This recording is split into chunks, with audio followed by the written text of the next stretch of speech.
আমি বাংলাদেশের একজন সদ্য নাগরিক হিসেবে আরেকজন বাংলাদেশি নাগরিককে শুধু একটা কথাই বলবো। এই দেশের যোগ্য নাগরিক হিসেবে গড়ে তুলতে চান, রিকোয়েস্টের সাথে বলবো আপনি শুধু আমাদের এই ভিডিওটাকে একটা শেয়ার করবেন। কেননা হতে পারে আপনার শেয়ারে যেই উদ্যোগটা আপনি নিতে পারছেন না, সেই উদ্যোগটা আপনার একটা শেয়ারের কারণে একজন নিতে পারে। 1971 সাল বাংলাদেশের মুক্তিবাহিনীর রক্তের উপর বাংলাদেশ স্বাধীন হয়েছে। এই থেকে বাংলাদেশের মানুষ নানাভাবে অন্যায়, অত্যাচার, ভোগান্তির শিকার। একটা প্রবাদ রয়েছে, শক্তের ভক্ত, নরমের জম। এই প্রবাদটা শুধুমাত্র সাধারণ জনগণকেই বলতে শুনেছি।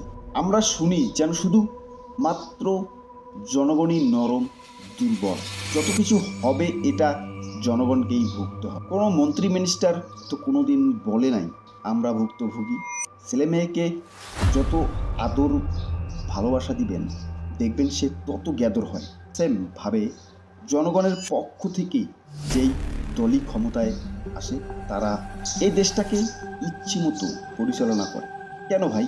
একদল বলে গেছে, একটা কথা বলি, আপনারা সবাই আমাদের ভাই। জুলাইয়ের সাথে যদি গাদ্দারি করেন, আমার বাপেও আমার বাপ না, ঠিক? আমার মাই আমার মা না।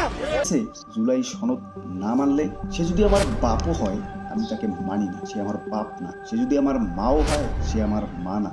সেখানে বিএনপি কে? Who are you BNP? চিনি না। আমার এই ছোট্ট মাথা দিয়ে একটা বিষয় বাংলাদেশের মানুষের কাছে শেয়ার করতে চাই। তার আগে ছোট্ট একটা উদাহরণ দিব। আপনার একটা সাজানো গোছানো পরিবার রয়েছে, সবাই আপনারা মিলেমিশে যৌথভাবে আছে। আপনার পরিবারের গার্ডিয়ান হিসেবে আপনার বাবা, তার কথা মতো সব কিছু চলে। এখন বাবা দেখল পরিবার যেহেতু যৌথ, সবাই একসাথে, একা আমার পক্ষে সব কিছু কন্ট্রোল করা সহজ হচ্ছে না।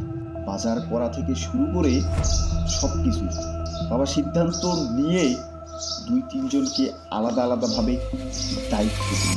অমুক এই পদে কাজ করবে, তমুক এই পদে কাজ করবে। মেকানিজম একজনের কাছ থেকেই আসতো। দায়িত্ব পাওয়ার পর ভালোই চলতেছিল, তার কথার বাইরে কেউ কিছু করতো না, সব কিছু স্বাভাবিক চলছিল। হঠাৎ কালের পরিবর্তনে প্রজন্ম বৃদ্ধি পেতে থাকে, অনেক দিক থেকে অনেকভাবেই পরিবার যৌথ হয়, আরও বড় হয়ে গেল। নাতি নাতনির ছেলেমেয়েরা বলে আমরা এটা খাবো কিন্তু এইগুলা পাই না কেন? এর একটা উপায় খুঁজতে হবে, কারণ আমরাও তো সেই পরিবারের অংশ, আমাদেরও সেখানে সমানভাবে অধিকার রয়েছে। ঠিক তেমনই ভাবে সরকার ব্যবস্থাপনা চলে। একটা দেশের জনগণ এর উদ্দেশ্যে কাজ করার জন্যই কিন্তু সরকার ব্যবস্থা। বাংলাদেশ এটা আপনার দেশ, আমার দেশ, আমাদের দেশ।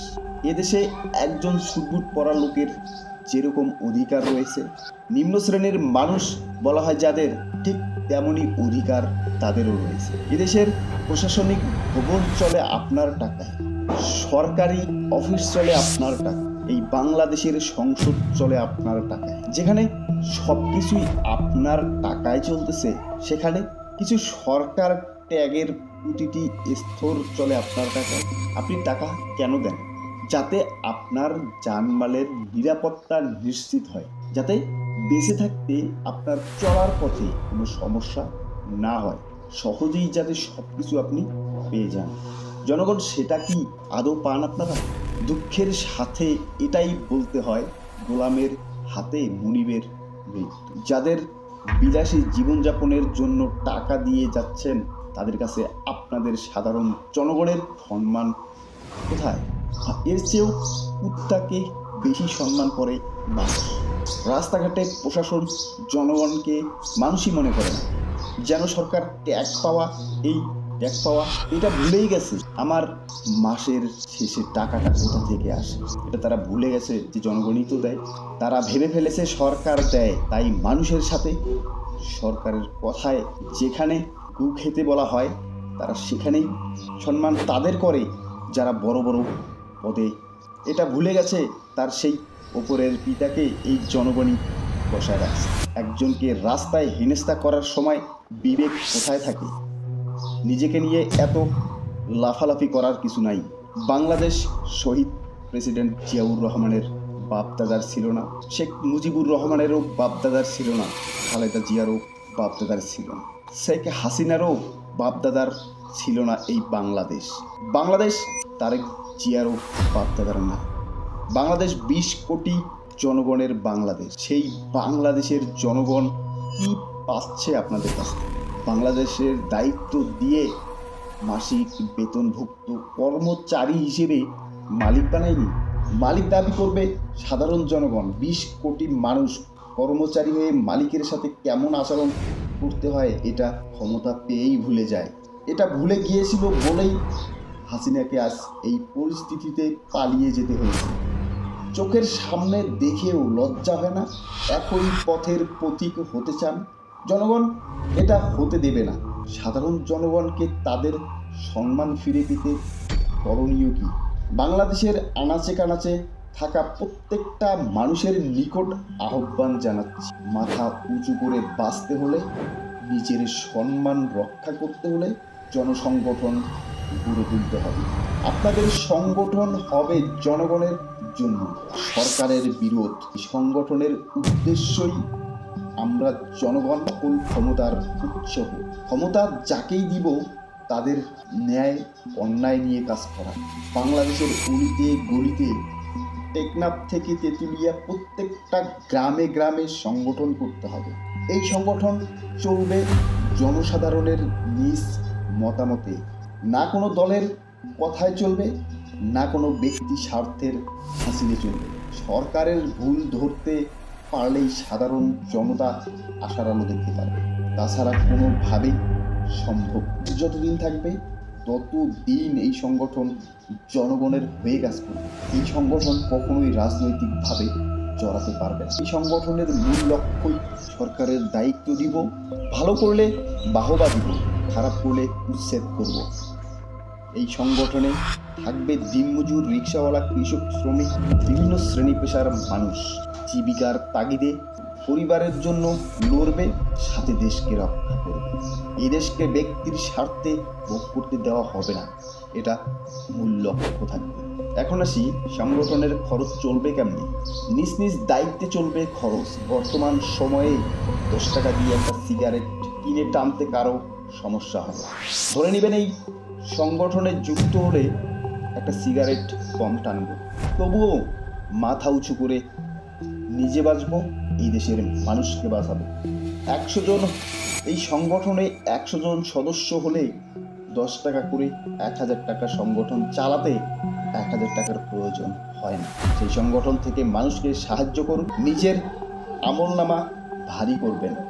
এটা উপরওয়ালা ডিসাইড করবে আপনাকে এর বিনিময়ে কী দিবে।